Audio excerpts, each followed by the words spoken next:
Бишкек шаарынын кадырлуу тургундары, урматтуу мекендештер, бүгүнкү иш-чарага катышып жаткан меймандар, бүгүн биз мамлекетке ишеним артып, узун кезекти сабырдуулук менен күтүп, үйлүү жайлуу болсом деген бир топ жарандарыбыздын кубанычына ортоктош болуу үчүн чогулуп отурабыз.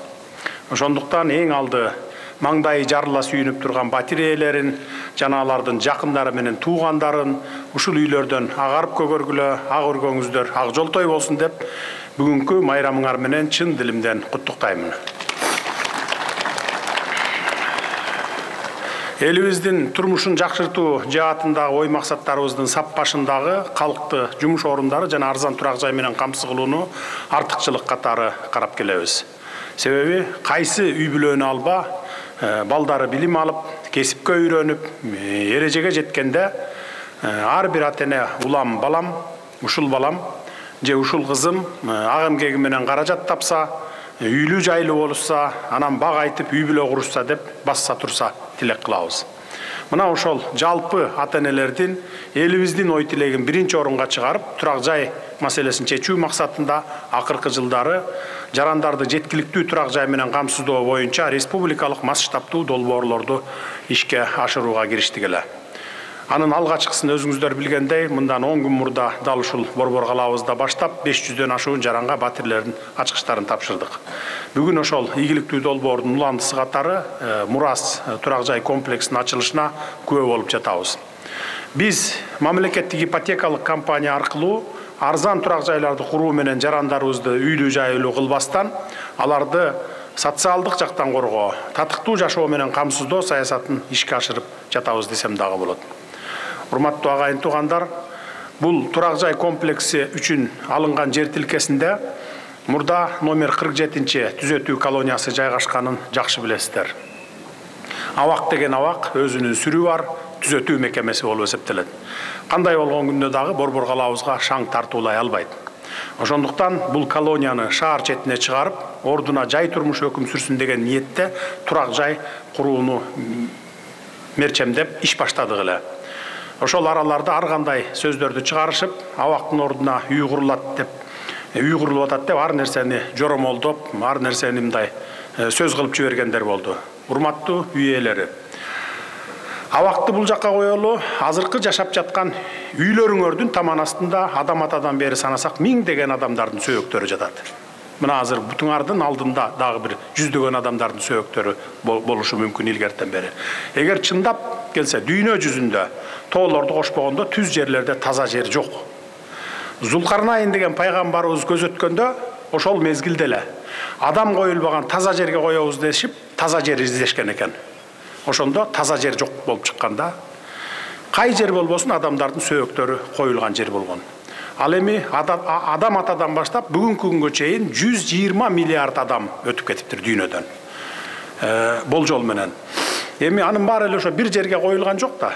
Ошо түз жерлердин баардыгына коюлуп отуруп, ал биз каерге канча адам коюлганын билбейбиз. Азыр мына бүгүнкү күндө деле араб өлкөлөрүн алсаңыздар, биринин үстүнө экинчисин, экинчисинин үстүнө үчүнчүсүн 10 жыл 15 жылдан сөөгүн жылдырып кое берет мынакей.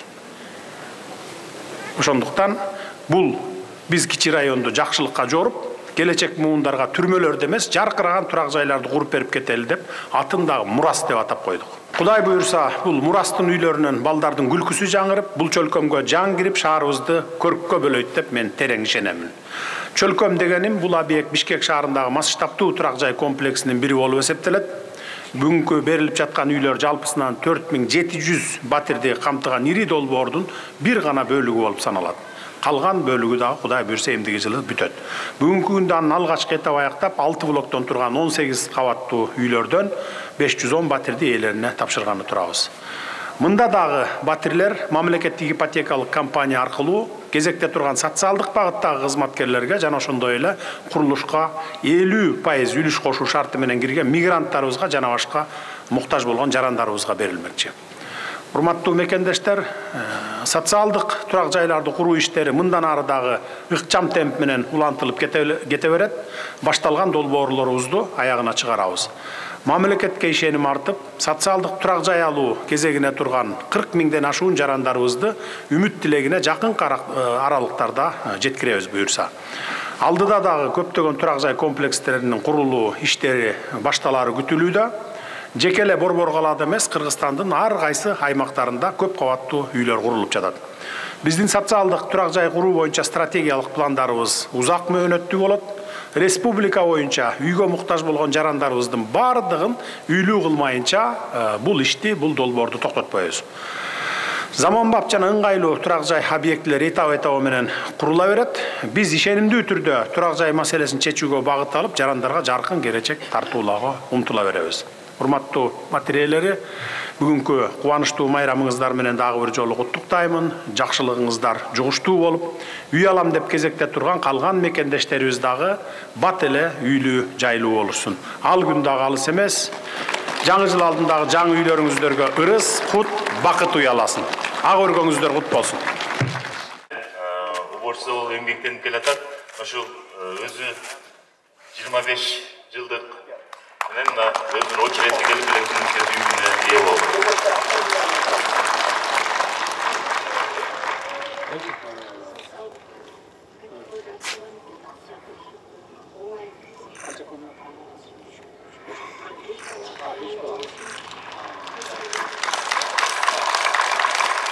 Рахмат. Дагы бир жолу үйлөрүңүздөр кут болсун.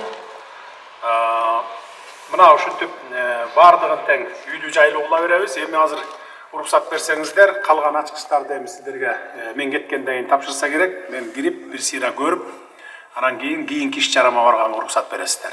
Квартира алгандарсыздар? Барыңыздар. Бала чакалар, туугандыктар, Рахмат.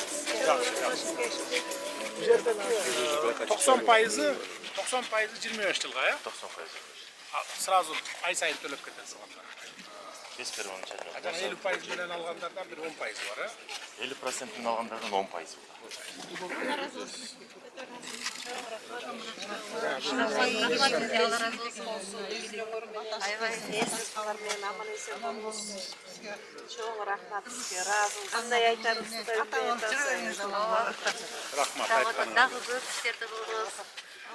Кылабыз, тынччылык болуп турса эле, стабилдүүлүк болуп турса, өзү иштер кете берет. Өзүмдүн атыман, үй-бүлөмдүн атынан аябай чоң ыраазычылык билдирем. Ден соолук сизге. Канча комнат квартира алдыңыз? Мен 3 комнатный квартира алдым. Чоң кызым тилекке каршы мүмкүнчүлүгү чектелген.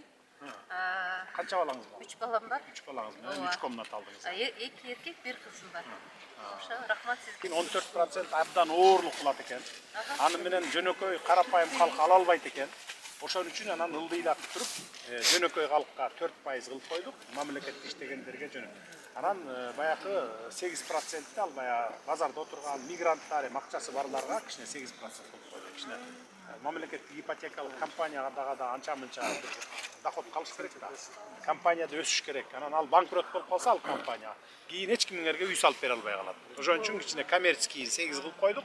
А жөнөкөй калкка баягы 25 жылга деп узак мөөнөткө берип атабыз. А мурда 10 эле жылга берчү, и то 30%-ын алдын ала төлөчүсүң, 30%. Анан калган 70-ин ошо 10 жыл бөлүп төлөчүсүң, и 14% болчу да. Алейкум ассалам. Сен бай тестте үйүп калгансың го? Бул жерден алдыңбы сен да? Жакшы эми, ден соолугуңду кара мынакей. Кудай мен жөн гана себепчи болдум сага. Кудай берип атат сага. Калган өмүрдө. Сатырдылга жеш ошо катын ошо жалпы мүмкүнчүлүгү чектелген жарандардын атынан жазып элем деп карап жооп берип койсо. Мейлиңиздер, жакшы эми. Кийинки иш чарама. Биринчи Бишкекке биз койдук. Бишкекке биз койдук. Мен деген компаниялар да койгон эмес, кымбат. Эми ошон үчүн. Койгон эмес. Эми биз дагы элге берип аткандан кийин мамлекет кийинки жылыбызды бердик. 50 мегаватт жанагы жүйчү. Азыр мына бирөөсү Калгандарын иштетсең тегеректегилер бар мы? тегеректегилерден сен кошуп аласың, айрыкча иштеген айгасы. Мектептер курулуп калса, жакын жерде буну кошуп көп болот. Давайте ушундай ойлонуңуз.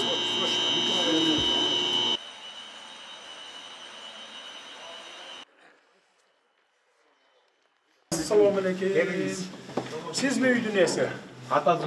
Атасы. Небереңиз алдыбы же балаңызбы? Балам. Жакшы. Балаңыз кайда саламатсызбы? Кайда иштейт балаңыз? Ассаламу алейкум. Сенби? Саламатсызбы. Апасы болосузбу деп? Кантип иштейсиз? Маскер кызматында. Аскер Кайтарган кызматында. кайсыл эмеде? Миноборонада. Кайтаруу жана камера кызматында. ГСИнде. Очередке турушкан. Электрондуу очеред менен өзүнүн очереди менен. Канча жыл болду очередте турган? Очередтим 2020да турганбыз, ГИКке. Андан кийин аскер кызматында өз очередте ал жакта болчу. Ал жактан очеред. Мамлекеттик кызматкерлердин арасынан алардын электронный эмеге турган. Уже электронный башталган экен да бизде. Башталды. А мурункулар 345 уже алдыга жылып кеттик уже. Канча комнат? 3 комнат. Жактыбы? Квартираңар. Жакшы, рахмат, жакшы. Жакшы эле экен. Азыр бердик. Шыгазы. Жагыдан чыгып кеткен экен. Бүгүн эртең менен бердиңерби? Бүгүн бердик. Жакшы балдар экен го. Алейкум ассалам. Силердин балдарбы? Канча балаңар бар? Канча балаң бар? 5. 3 комнат, да? Жеңиле болуп кетти. Жөнөндү жакшы экен. Аябай жакшы, баардык шарттар менен.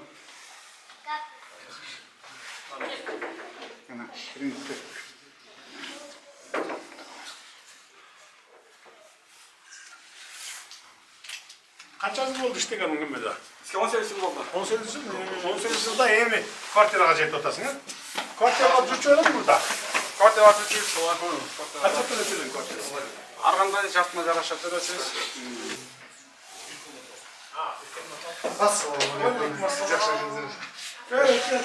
Мунумузго дейм, э? Саламатчылык. Кандай экен квартираңар? Жакшы. Сиз кайерде иштейсиз? Мен судебный экспертизада иштейм. Судебный экспертизада канча жыл болду иштегениңизге? 15 жыл. 15 жыл? Кезекте электронныйда турасызбы? Мугалимсиз.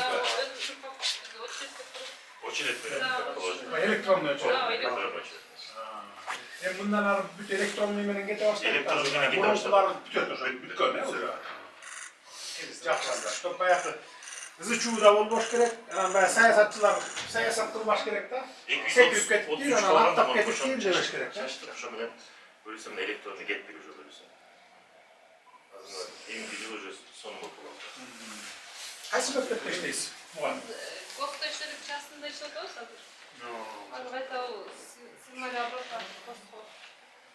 Канча жыл болду мугалим болгонуңузга? 15 жылдан 15 жылдан. Бул жерде мугалим коллегаларыңыз барбы, башка да калган? ушул отам өйдөп жатты бар. 500'ün içinde kaç mugallim? 112. 112 mugallim var bu. Oo, жакшы экен да. Аялдар иштеген мугалимдер бар. А siz kança жыл болду иштегениңиз?